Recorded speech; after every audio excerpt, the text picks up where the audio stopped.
Blue skies, nothing but blue skies. La da da da da da, la da da da. Sitting out here this morning, a lot of blue skies. Good morning, ladies and gentlemen, people of the world. It is 7:50 on this Thursday morning as I sit out here in my little backyard in East Point, Georgia. Eddie Williams Sellers coming to you over these, is it still considered airways? I guess it is.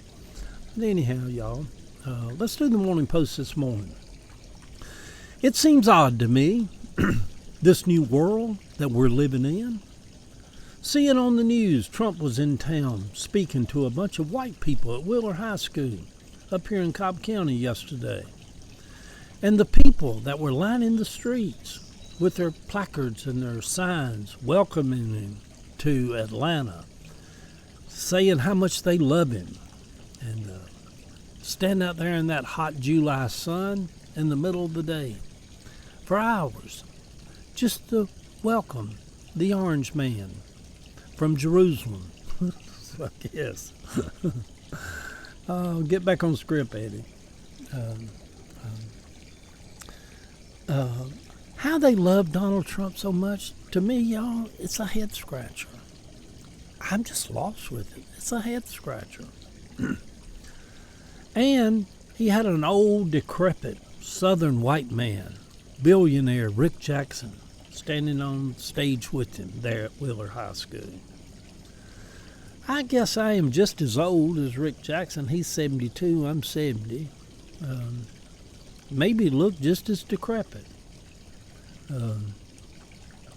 But I have a youthful, vibrant spirit. And I'm silly, and I'm a nut sometimes in my humor.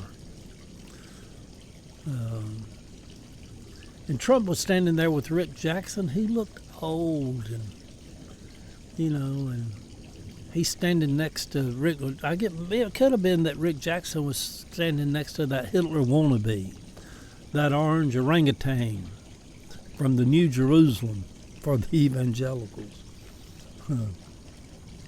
Why would an old billionaire want to be governor of Georgia so bad? If I had $1 billion, being governor of Georgia would be last on my list of things I'd want to check off. Especially to be a Trump butt-licking governor, I wish I could motivate my heart to believe that Keisha Lance Bottoms has a chance to stop this train that is heading down the track here in Georgia. Georgia is about to go off the deep end with the election of Rick Jackson. Although I have some hope, and I realize politics is odd and we're living in strange times, and I could be surprised. But my intuition tells me, yeah, this ain't going to happen.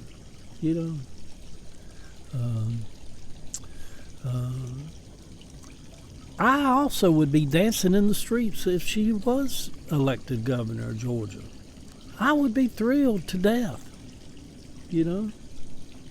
It could be the biggest election surprise in the nation in Georgia's history.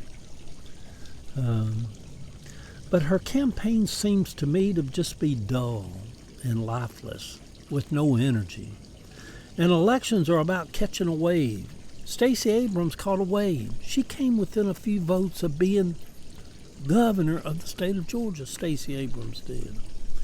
And if you'd ever been around Stacey Abrams and been in campaign events with her like I have, you realize she had magic. There was magic about Stacey. She'd walk up on the stage and everybody would just kind of sit back and be just overwhelmed by her magic, her charisma, And,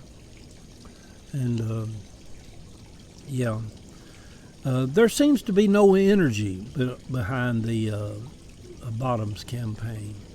I don't think a lot of people like her, y'all, because of her tenure as mayor of Atlanta. There was a lot of chaos here in the city under her mayorship, if that's what you call it. She shouldn't have run. I mean, with her base, she could easily win the nomination. But wisdom would have said somebody else should have took that mantle and gave Georgia a real hard fighting chance, especially with hopefully the election of Jon Ossoff. So anyhow, but I digress. The Democrats have got to become wiser. In a wave of progressive movement among Democrats across the country, Keisha Lance Bottoms seems like the old school Democrats, the Joe Biden Democrats.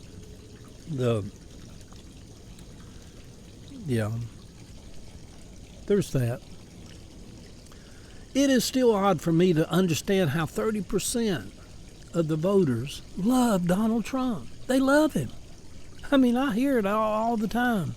Over on social media, they come at me every day calling me everything but a white man because of my disdain for not only Donald Trump, but for people who vote for Donald Trump.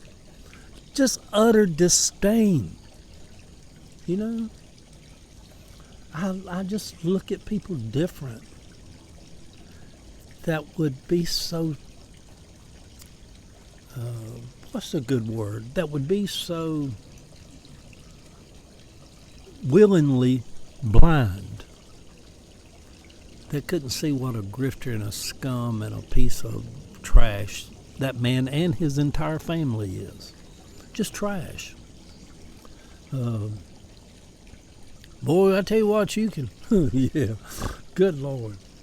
But it is odd for me to understand why about 30% of the voters love Donald Trump. They are diehard, cult-like followers, no matter how bad things got. You know? And I think it's basically MAGA and the Trump voter lovers. Although it's a head scratcher somewhat, I think in the bigger picture of the thing, they're just sick of the entire system, the whole way everything is set up, the two-party system, the way elections are done, the way, you know, it's basically a revolution against the system. And now that the system has been turned upside down, a revolution has happened, y'all. You might not realize it. I may not fully understand it, but there has been a revolution that has happened in this country. And it's involved the Supreme Court, the DOJ, elections, voting, all of it. The revolution happened. It's not coming. It's already happened. We're here to kind of gather up the pieces and figure out what the hell do we do now? How do we steer this revolution that's going on in the country or have some say in it? I wish MAGA and the Trump lovers had used this opportunity in this revolution to have turned to somebody different. But maybe it took just a real low-life scumbag to harness that kind of energy and, you know, pardon 1,000 people who hurt and maimed police officers and stormed the Capitol. Maybe it took somebody that was just a real scummy lowlife to reach out to real scummy, mentally evangelical-minded people that was like, yeah, we don't care. We want to blow the whole thing up anyhow because our Jesus is soon to return and take us all to a better place. Oh, Lord, that's what we're dealing with. But they turned to a fox to guard the hen house, including the soon-to-be billionaire governor of Georgia, who spent $130 million of his own money to win a runoff. This country could be the greatest country in the world, but it refuses to step into that place. Actually, the people in Costa Rica have a much more down-to-life, a better life, than the people here in the United States. This country is in a full-blown mess. There is a revolution that has happened. Most of us are still confused about what has happened, but this is a revolution, y'all. Could you imagine what Fox News would be saying every day if Kamala Harris had got us in this mess with Iran? The hypocrisy of MAGA and Fox. It's just mind-blowing. So white people gathered on the side of the road in Cobb County yesterday in the hot Georgia sun to show their support for the Donald. It almost seems biblical, like one of the 7 seals has been unleashed. The rise of the Donald Trump is happening right in front of us. Is it evil? Is it God? Or is it simply white people fighting, figuring out a way to do what they've always done, hold on to power? A tale as old as time. White people seem to take joy in spending trillions on bad wars instead of health care for the less fortunate. Biblical, I say. Biblical. Maybe Sarah Palin was the first seal. Love y'all.